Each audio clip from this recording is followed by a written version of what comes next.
even lunchtime at the Beijing University Hospital in Shenzhen isn't that quiet. Of course, this is outside.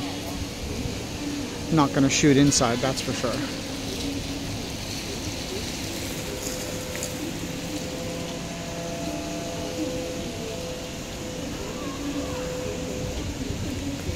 And if you look in the distance, you can see the tallest building in Shenzhen.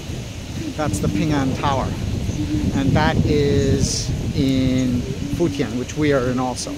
But like most districts in Shenzhen, it's actually pretty large. Let's see if I can get you a better look. There you go. So it does kind of dominate the skyline, doesn't it?